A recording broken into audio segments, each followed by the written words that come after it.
Hola chicos, ¿qué tal?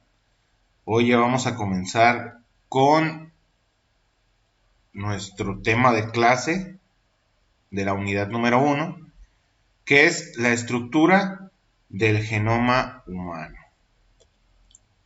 Vamos a empezar con un poquito de historia. Ya saben que a mí me gusta comenzar con historia. Eh, Inició hace 10.000 a 12.000 años. En esto me estoy refiriendo a las modificaciones genéticas que los humanos han provocado en distintos organismos. Por ejemplo, en el cultivo de plantas y en la domesticación de animales. Esto ha provocado cambios en el genoma de estos organismos. Si han visto un maíz silvestre, pues en realidad es una plantita, una mazorca muy pequeñita que apenas tiene unos cuantos granos, comparada con la que tenemos ahora, ¿verdad? Que son mazorcas muy grandes, llenas de granos. Los animales también han cambiado bastante. El perro doméstico desciende de los lobos y esto se debe a la domesticación. Además, todas las especies de perros que tenemos ahora, pues se fueron desarrollando gracias a estos cambios genéticos, las cruces que nosotros hemos provocado como especie en otros individuos. Las alteraciones genéticas están presentes en la historia de la humanidad desde hace muchísimos años. Cuando ocurría el nacimiento de individuos deformes, esto se entendía como un anuncio de guerra o hambruna, alguna calamidad que iba a suceder. ¿Por qué? Porque no era tan común en ese entonces tener individuos deformes. La Gran Babilonia consideraba a los individuos deformes como mensajes de los dioses, es decir, algo se aproximaba, algo no muy bueno. Ya para el periodo neolítico, es decir, 6.500 años antes de Cristo, está la primera escultura deforme o de un personaje deforme. No encontré la imagen, entonces no se las puedo poner, a ver si alguno de ustedes la encuentra. Esto fue en Anatolia, Turquía. Tenemos otros indicadores de que pues, ya se conocían algunas de las alteraciones genéticas en la historia. Por ejemplo, en la Biblia se menciona a Noé, que era albino, y el albinismo pues es una modificación genética. Filisteo tenía polidactilia, que ustedes ya deben de saber qué es, ¿verdad? Poli, varios, dáctil, dedos. Tenía varios dedos, o sea, no tenía nada más 5, 6, 7, 8, etcétera. Por mano y por pie, no crean que ven todos. Talmaud tenía hemofilia. La hemofilia sabemos que es una alteración de la coagulación de la sangre, generalmente el factor 8, 9, 10, ¿sí? Que nos va a dar problemas para la coagulación de la sangre. Entonces, desde entonces ya se conocían personajes con este tipo de problemas. En Egipto, Tutankamón, Amenofis IV y Amenofis III tenían ginecomastia. ¿Qué era ginecomastia? No sé si se acuerdan o si ya lo vieron. Ginecomastia era el desarrollo de las mamas, es decir, varones que tienen las mamas muy desarrolladas, dándole una tonalidad femenina. ¿Por qué? Porque se desarrollan más o menos de esa forma, como un poco más esféricas, más grandes, etc. Y bueno, hemos pasado desde 6.500 años antes de Cristo hasta la genética moderna. La genética médica inicia en el siglo XX. ¿Quién la inicia? Bueno, los estudios de Mendel. Los estudios de Mendel que fueron reconocidos por Garrod, en donde se reconocen las leyes. Se le nombran leyes de Mendel. Claro que Mendel en realidad nunca hizo ninguna ley. Él simplemente anotó lo que observó en sus pequeños experimentos y ya Garrod se da cuenta de estos sucesos y menciona las leyes de Mendel, que son tres. En algunos textos lo pueden ver como cuatro, pero en realidad se manejan tres. que son la ley de la uniformidad, la ley de la segregación y la ley de la asociación independiente. Tienen otros nombres, los vamos a ir viendo. Y se los voy a explicar cada uno en qué consiste. También gracias a los avances en genética, se dio la generación de nuevas subespecialidades en genética médica. Es decir, tenemos muchísimas otras que vienen de ahí. Y aquí están las leyes. Estas están muy sencillas, espero que las entiendan muy fácil. Generalmente pues les hago dibujos y todo, pero ya veremos si hay necesidad de hacer una videoconferencia para presentarles de manera dibujada cómo se da la ley de la uniformidad. Y la primera ley dice, al cruzar dos especies de una raza pura, ¿a qué nos referimos con raza pura? Es decir, raza que no ha tenido modificaciones. Cada uno de los híbridos de la primera generación tendrá características determinadas similares en su fenotipo. ¿Qué es fenotipo? Vamos con este concepto. Fenotipo es aquella característica que se presenta en el organismo y que la podemos apreciar, que la podemos ver. Por ejemplo, el fenotipo sería ojos azules, el fenotipo sería pelo castaño, el fenotipo sería el pelo lacio, el fenotipo sería una tez morena, el fenotipo sería una nariz grande, el fenotipo sería unos labios pequeños. Todo lo que podemos ver físicamente, físico, físico. Cuando hablamos de fenotipo estamos hablando del físico, cuando hablamos de genotipo estamos hablando de los genes, aquello que no podemos ver, ¿ok? La carga genética que traemos que no podemos ver. Es decir, fenotipo vemos, genotipo no sabemos, ¿sí? No sabemos qué hay ahí. Y bueno, sabemos que tenemos la herencia del papá y de la mamá, ¿estamos de acuerdo? Aquí está el papá, aquí está la mamá, y cada uno de estos individuos tiene dos alelos. Los alelos van a ser aquel gen que está presente en el individuo. ¿Por qué tiene dos? Bueno, porque pues también este individuo tiene la carga de su papá y de su mamá, es decir, de los abuelos. Y este igual de los abuelos, así. Entonces siempre vamos a tener dos, la mitad y la mitad. Cuando decimos razas puras, significa que los alelos son iguales, es decir, no hay ninguna alteración. Cuando hablamos de un alelo dominante, lo vamos a expresar con letra mayúscula. Y cuando hablamos de un alelo recesivo, lo vamos a expresar con una letra minúscula. Todo esto lo vamos a ir viendo lentamente, poco a poco, para que les vaya quedando bien claro, ¿verdad? Entonces, decimos que aquí el papá es de raza pura, porque tiene los alelos dominantes. ¿Qué son dominantes? Pues como su nombre lo indica, son aquellos que predominan, que van a dominar en el fenotipo. Es decir, si tiene un genotipo dominante, el fenotipo se va a apreciar. Y aquí la mamá tiene un genotipo recesivo, pero también es puro. Son iguales, ¿verdad? Entonces, esto nos va a dar características diferentes. Significa que tienen que estar, cuando es recesivo, tienen que estar presentes los dos recesivos para que se pueda expresar el gen. Y lo vamos a ver, se cruzan dos razas puras. Aquí está uno amarillo y está uno verde. El amarillo es dado por las mayúsculas A y el recesivo es dado por las verdes, el recesivo verde es dado por las A minúsculas.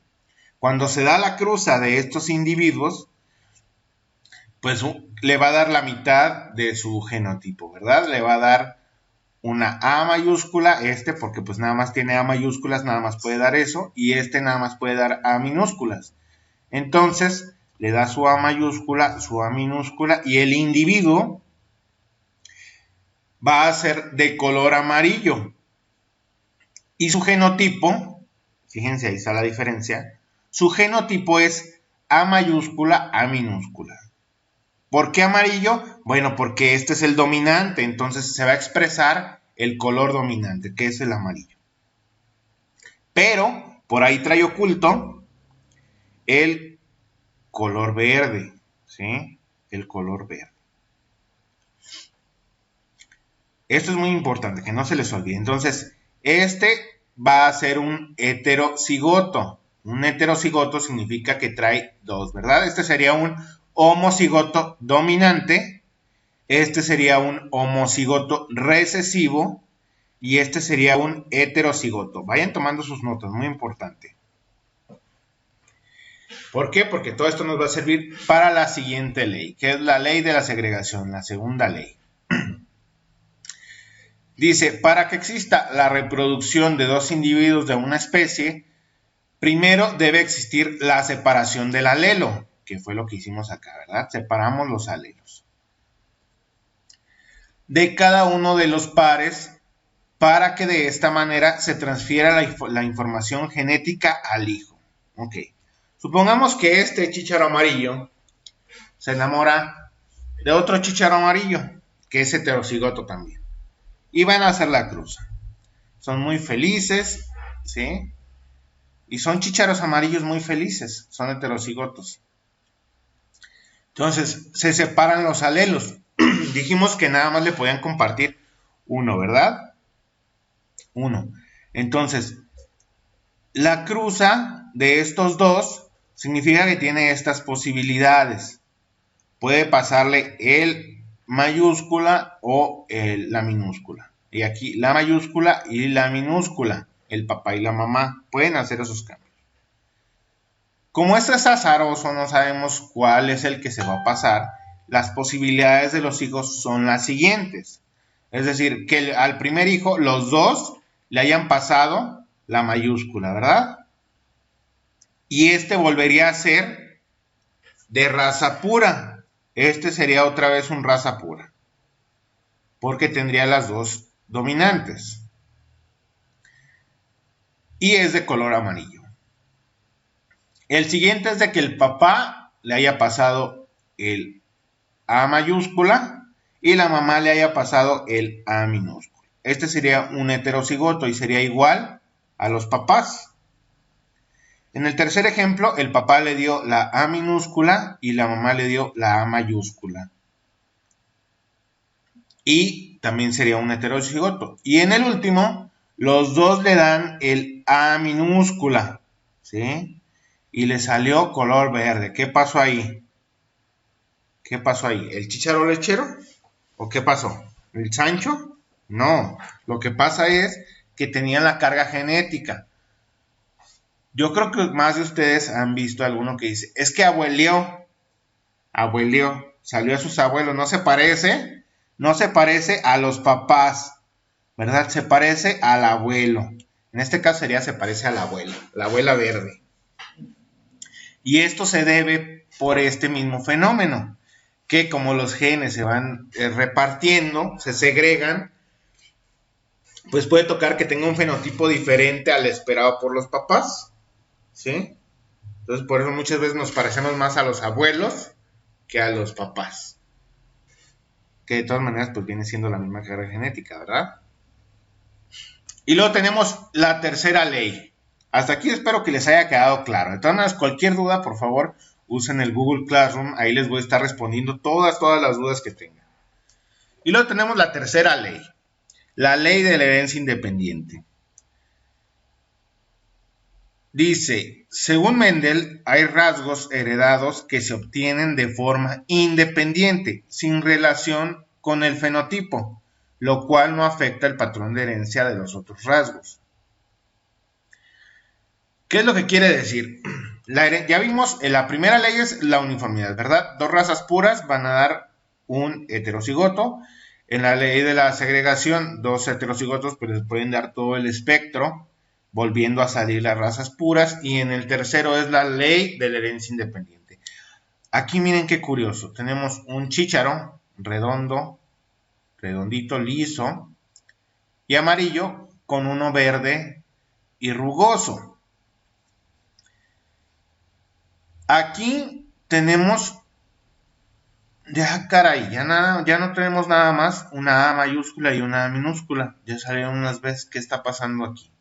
Bueno, quiere decir que estos genes se van a heredar de manera independiente, es decir, no importa, no porque aquí se herede una A de cierto tipo, se tiene que heredar una B de cierto tipo. Cada una de las letras que representa un gen, es decir, cada uno de los genes, se va a heredar de manera independiente, sin estar asociado con el otro, ¿verdad? O sea, no porque sea, no sé, de tez blanca y ojos azules, pero tenga por ahí la carga de los ojos, de los ojos cafés, que el color de ojos es un mal ejemplo, ¿verdad? Porque está determinado por varios genes, después lo vamos a ver. Significa que el niño va a salir güerito con ojo azul. Pues no, luego puede salir güerito con ojo café. ¿Por qué? Porque pues, la mamá tenía ojo café, no significa que tengan que seguir el mismo patrón. Es decir, pues se dan combinaciones. Y esto es lo que nos hace individuos únicos. Únicos. Como podemos ver aquí. Aquí son otra vez razas puras. Entonces se tiene que cumplir la primera ley, ¿verdad? De que se tienen que heredar de diferente manera los genes. Entonces aquí como tenemos, bueno, pues nos salió que es heterocigoto para los dos genes. Tiene sus 4 alelos. Busquen esas definiciones, vayan haciendo su glosario, por favor. Eso es muy importante en esta clase, que vayan teniendo un glosario, porque vamos a ver muchas definiciones. Y luego al rato estoy yo hablando, y como ya se las dije, ya se las tienen que saber. Entonces no se me vayan a trabar de que, ay, es que no me acuerdo que era un alelo, que era un fenotipo, que era un genotipo, que era un heterocigoto, que era un homocigoto. Fíjense las que llevamos. Entonces el hijo aquí va a salir con el fenotipo obviamente dominante, pero trae toda la carga del genotipo recesivo, del que no se está viendo, ¿sí? Y se heredó de manera independiente. Si pusiéramos acá 10 genes y acá 10 genes, va a ser una combinación media rara, porque cada gen se va a heredar de manera independiente. Entonces, hasta aquí no sé si me estén entendiendo, si quede bien claro. Después vamos a ver más ejemplos y vamos a hacer por ahí algunos ejercicios para que lo entiendan muy bien. Pero me importa mucho que les quede muy claro cuál es la diferencia y cómo es que se va a heredar esto. Se hereda de manera independiente, uno de otro. ¿Va? Después, más adelante vamos a ver que luego estas leyes se rompen, como todo, ¿verdad? Estas leyes se rompen, pero ahorita sí me interesa mucho que se las aprendan porque en muchos casos, o en la mayoría de los casos, pues sí se da de esta manera cuando es mendeliano. Después vamos a ver que hay herencia no mendeliana, pero esta es diferente. Ahorita estamos nada más en herencia mendeliana. Hasta aquí, espero que no tengan ninguna duda. Un pequeño resumen. La primera ley dice que si se cruzan dos padres de raza pura con diferentes rasgos, la primera generación tendrá similitudes entre sí, pues claro. Y guardará un carácter del padre con el alelo dominante, que era lo que vimos acá, ¿verdad? Se quedan los dominantes. El fenotipo es el dominante y también tenemos por ahí el alelo dominante. Luego dice la segunda ley. Los factores genéticos se separan de cada uno de los padres en alelos individuales que se juntarán para procrear una descendencia con las características de la primera generación. Pero en la segunda generación se manifiestan nuevos rasgos genéticos observados en los padres, pero unidos de manera aleatoria en la descendencia de la primera generación. ¿Qué fue esto, verdad? La abueleada. Aquí tenemos las características. ¿Cómo van todos diferentes? Todos los hermanitos, son 4 hermanos y los 4 tienen sus características. Obviamente como nada más estamos hablando de un gen, vamos a decir que estos hermanitos son iguales. Pero si nos vamos a la tercera ley, dice que además existen rasgos generados de forma independiente a través de cromosomas alejados que no intervienen entre sí. Y al igual que en la segunda ley, la tercera ley de las leyes de Mendel se manifiesta con más claridad en la segunda generación de individuos. Es decir, si aquí pusiéramos más genes, pues estos hermanitos que ahorita son iguales también serían diferentes, ¿verdad? Unos pequeños conceptos y con eso terminamos la clase de hoy. ¿Qué es la genética? Bueno, es la ciencia que se encarga del estudio de la herencia y la diversidad o variación. Esta a lo mejor se las hubiera puesto antes de la historia, pero bueno. Lo bueno es que está en la primera clase. La genética humana es la ciencia que se encarga del estudio de las diferencias entre los individuos, que son determinadas por la diversidad del material genético. Y existen varias ramas de la genética.